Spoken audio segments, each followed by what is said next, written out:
Ukraine युद्ध में जब रूस ने ब्लैक सी से यूक्रेनी अनाज के एक्सपोर्ट के रास्ते बंद किए थे, तो पोलैंड, बुल्गारिया, रोमानिया, स्लोवाकिया और हंगरी जैसे यूरोपीय देशों को यह डर था कि यूक्रेनी अनाज के उनके बाजारों में आने से उनके यहाँ के किसान बर्बाद हो जाएंगे। इसलिए उन्होंने अपने यहाँ पर यूक्रेन के सस्ते अनाज के बिकने पर बैन लगा दिया था। लेकिन नेटो देश पोलैंड ने यूक्रेनी अनाज के एक्सपोर्ट के लिए अपने यहाँ से एक वैकल्पिक मार्ग का समाधान निकाला था और यूक्रेन का अनाज पोलैंड के रास्ते बाकी देशों में एक्सपोर्ट होने लगा। लेकिन अब पोलैंड के किसानों ने फिर से यूक्रेन बॉर्डर को अपने ट्रैक्टर से बंद कर प्रदर्शन करना शुरू कर दिया है, जिसकी वजह से यूक्रेन को मिलने वाली सैन्य मदद उसके सैनिकों तक नहीं पहुंच पा रही है।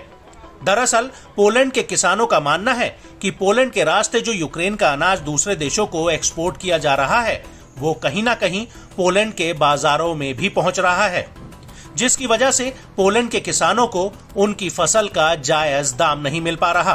पर किसानों का ये प्रदर्शन यूक्रेनी अनाज तक तो ठीक था, लेकिन अब ये प्रोटेस्ट पुतिन समर्थन की ओर मुड़ता नजर आ रहा है, जिसकी वजह से ज़ेलेंस्की की टेंशन बढ़ गई है।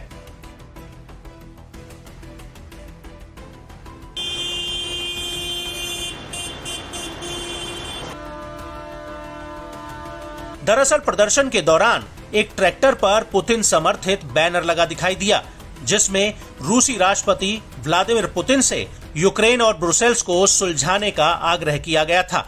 आपको यहाँ ये भी बता दें कि प्रदर्शनकारी किसानों ने यूक्रेन के विरोध और पुतिन के समर्थन में नारेबाजी भी की, जिससे बौखलाकर यूक्रेन के राष्ट्रपति ने एक बयान जारी किया, जिसमें उन्होंने कहा कि वास्तव में स्थिति अनाज की नहीं बल्कि राजनीति की है। Кожен зрозуміє, що Україна не може змиритися з тим, що відбувається на кордоні між нашими державами. І тим більше із тим, що там почали з'являтись відверті пропутінські гасла. Це неправильно і антисолідарно.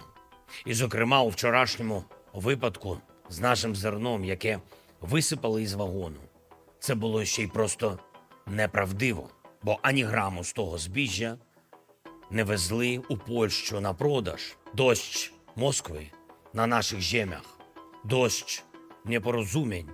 Не можemy się wzajemnie upokarzać. Nie możemy upokarzać ani ukraińskich, ani polskich rolników.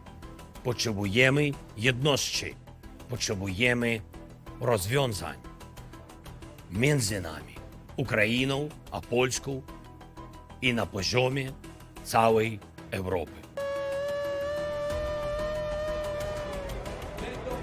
हाल के दिनों में सीमा के दोनों ओर के लोग एक दूसरे के विरोध में उतर आए हैं।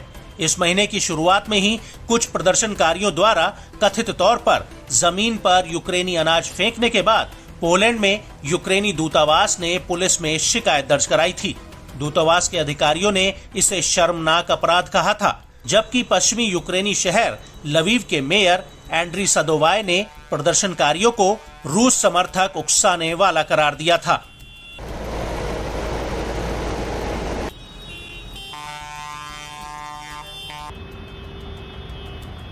वहीं पोलैंड ने कहा कि वो चेक सीमा के करीब प्रदर्शन में ट्रैक्टर पर पुतिन समर्थन के बैनर की जांच कर रहा है। पोलैंड के विदेश मंत्रालय ने बुधवार को एक बयान में कहा कि पोलैंड सबसे बड़ी चिंता के साथ यूक्रेनी विरोधी नारों और व्लादिमीर पुतिन की प्रशंसा करने वाले नारों और हाल की कृषि नाकेबंदी के दौरान उनके द्वारा छेड़े गए युद्ध पर ध्यान देता है।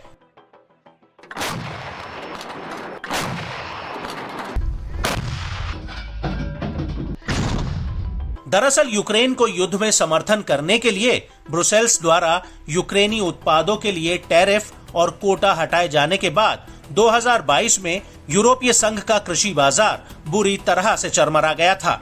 इस फैसले के कारण पूर्वी यूरोप में बड़े पैमाने पर विरोध प्रदर्शन हुआ। साथ ही यूरोपीय संघ के नेतृत्व और क्षेत्र की सरकारों के बीच विवाद भी हुआ था। यहाँ तक कि पोलैंड के राष्ट्रपति आंद्रेज डूडा ने एक इंटरव्यू में कहा था कि अगर यूक्रेन को यूरोपीय संघ में शामिल किया गया तो शामिल करने की शर्तों में वर्तमान सदस्य देशों के किसानों की उचित सुरक्षा करनी होगी।